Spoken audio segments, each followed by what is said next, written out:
Hello students, welcome to Learning Park English classes. I am Dr. N.K. Yadav.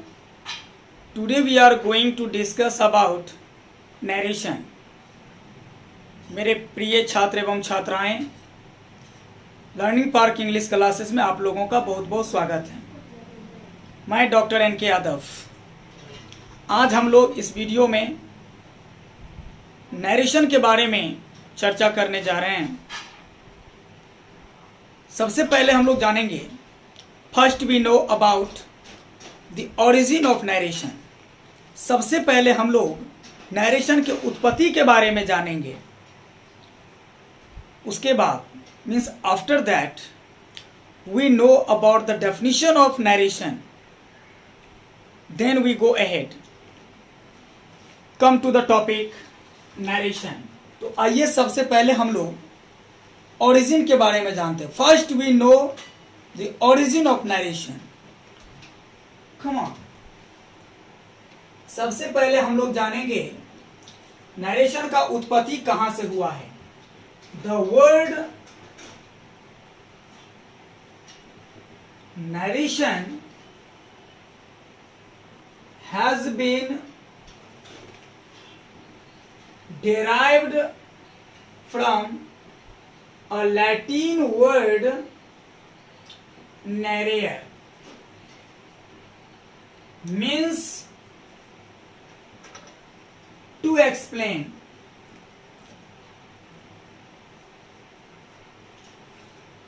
The word narration has been derived from a Latin word narrare, means to explain.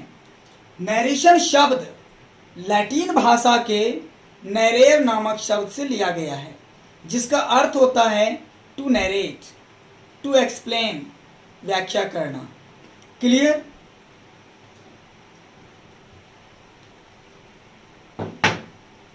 Now we know the definition of narration.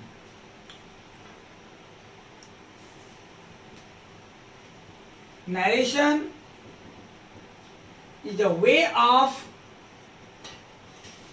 telling or giving on account of the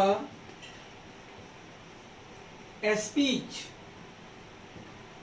of the speaker. Narration is a way of telling or giving on account of the speech of the speaker. Clear? जब वक्ता के कथन को हूबहू उन्हीं के शब्दों में या उनके कहने के भाव को स्पष्ट करते हुए किसी अन्य तरह से व्यक्त किया जाता है तो उसे नरेशन कहा जाता है। क्लियर? जब वक्ता के कथन को हूबहू उन्हीं के शब्दों में या उनके कहने के भाव को स्पष्ट करते हुए किसी अन्य तरह से कहा जाता है या व्यक्त किया जाता है, उसे नरेशन कहा जाता है, अर्थात नरेशन कहलाता है। Clear?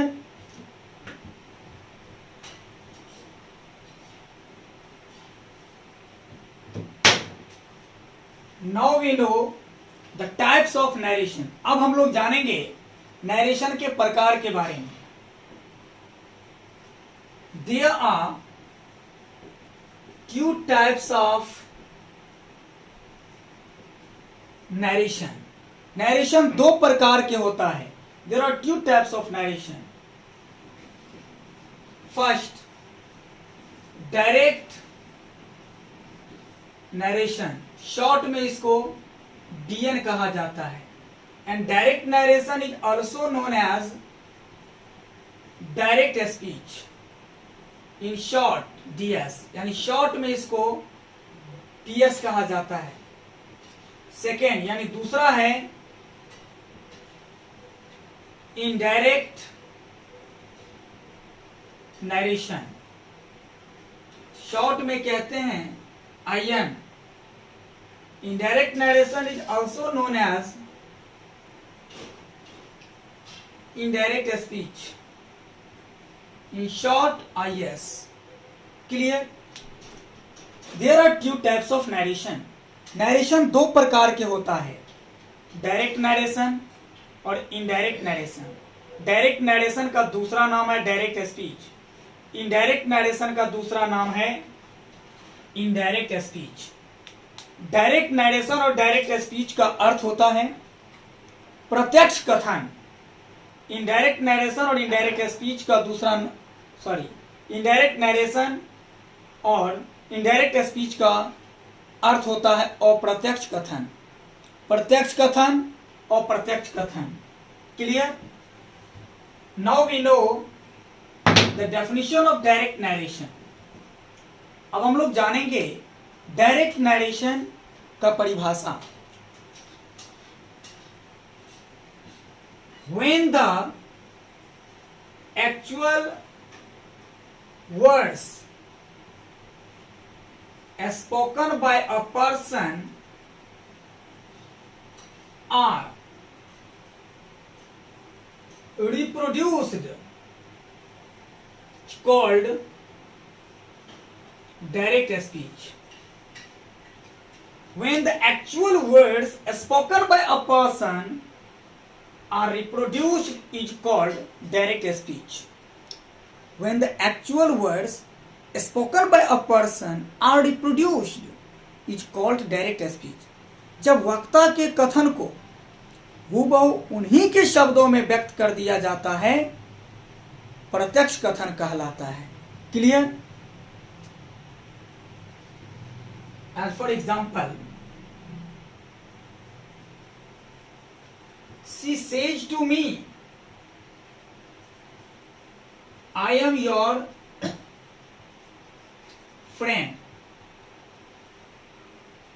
This is the example of direct speech. यह डायरेक्ट स्पीच का उदाहरण है। क्या कहती है कि वह मुझे कहती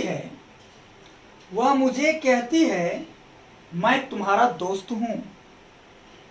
तो डायरेक्ट बोल रही है, यानी वक्ता जो बोली उसको डायरेक्ट व्यक्त किया जा रहा है। यह डायरेक्ट स्पीच है।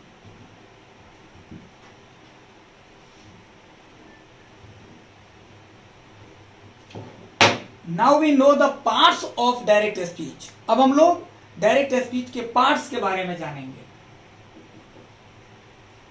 There are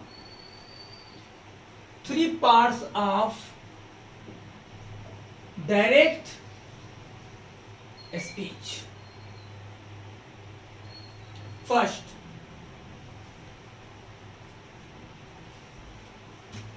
reporting speech.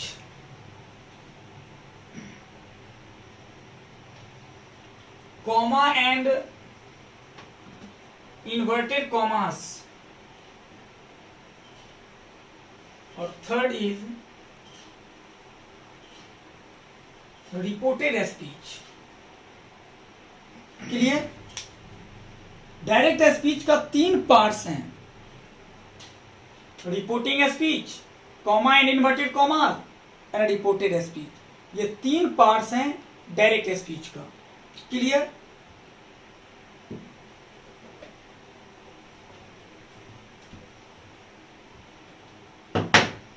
अब देखिए, what is reporting speech?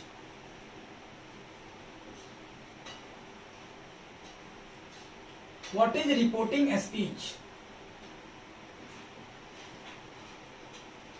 The part of the direct speech which is always out of inverted commas is called reporting speech. The part of the direct speech which is always out of inverted commas is called reporting speech. प्रत्यक्ष कथन का जो भाग हमेशा inverted commas के बाहर होता है उसे रिपोर्टिंग स्पीच कहा जाता है।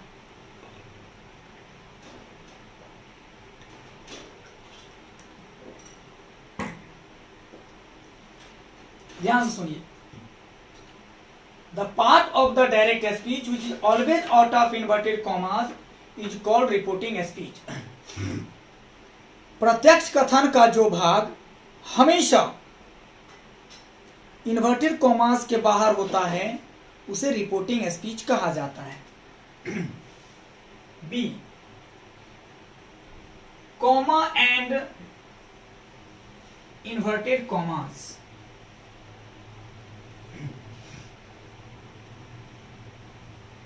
Comma and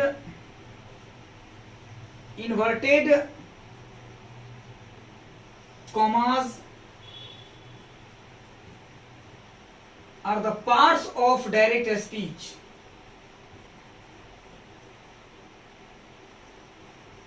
used to separate the reported speech, to separate the reported speech from the reporting speech. C, comma and inverted commas are the parts of direct speech used to separate the reported speech from the reporting speech.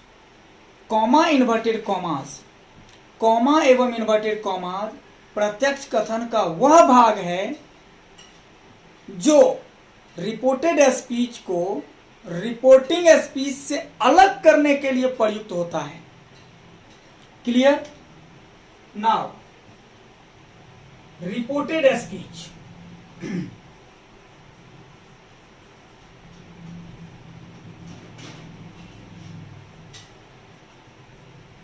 The part of the direct speech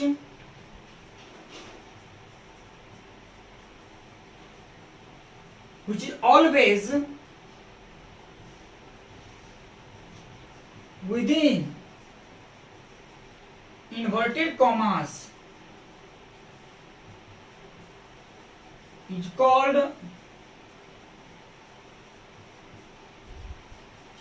reported speech. The part of the direct speech which is always within inverted commas is called reported speech. प्रत्यक्ष कथन का जो भाग हमेशा inverted commas के अंदर में रहता है रिपोर्टेड स्पीच कहलाता है। फिर से समझिए, the part of the direct speech which is always with in inverted commas is called reported speech. प्रत्यक्ष कथन का वो भाग जो हमेशा इन्वर्टेड कॉमास के अंदर होता है उसे रिपोर्टेड स्पीच कहा जाता है। Clear?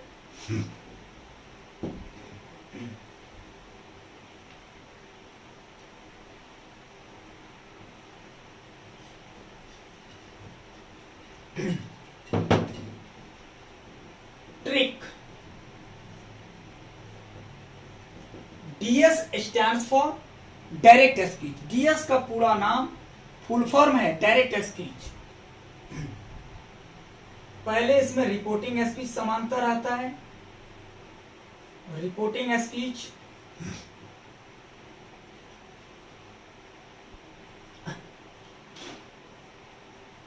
Comma and inverted commas.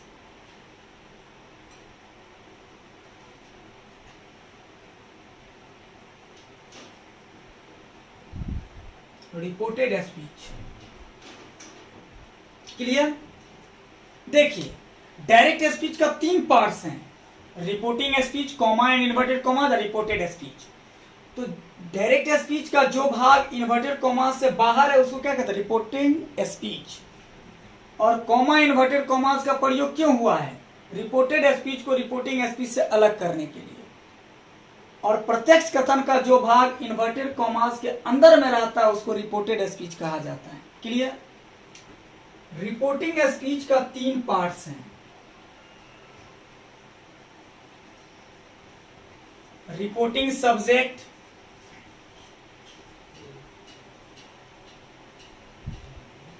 Reporting verb, reporting object. 3 parts हैं। रिपोर्टिंग सब्जेक्ट को शॉर्ट में आरएस कहते हैं, रिपोर्टिंग वर्ब को शॉर्ट में आरबी और रिपोर्टिंग ऑब्जेक्ट को आरओ कहा जाता है। क्लियर? अब देखिए, she says to me, comma inverted commas, I am your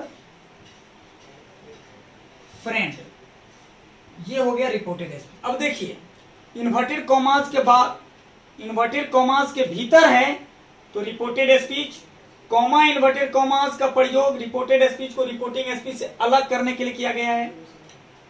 और जो भाग इन्वर्टेड कॉमास से बाहर है उसको रिपोर्टिंग स्पीच कहा जाता है। यानी डायरेक्ट स्पीच का 3 पार्ट्स हैं, reporting, comma inverted commas, reported speech. Inverted commas के बाहर रहता है तो reporting speech, comma inverted commas reported speech को रिपोर्टिंग स्पीच से अलग करता है। रिपोर्टेड स्पीच उसको कहते हैं जो इन्वर्टेड कॉमास के अंदर रहता है। ठेठी भाषा में यदि हम समझेंगे तो रिपोर्टेड स्पीच मतलब कोहबर वाली भौजी और रिपोर्टिंग स्पीच मतलब बाहर वाली भौजी। कॉमा इन्वर्टेड कॉमास का मतलब लक्ष्मण रेखा। लक्ष्मण रेखा जो कोहबर वाली भौजी और बाहर वाली भौजी को अलग अलग करता है। क्लियर? तो ये हो गया आपको डायरेक्ट स्पीच के बारे में।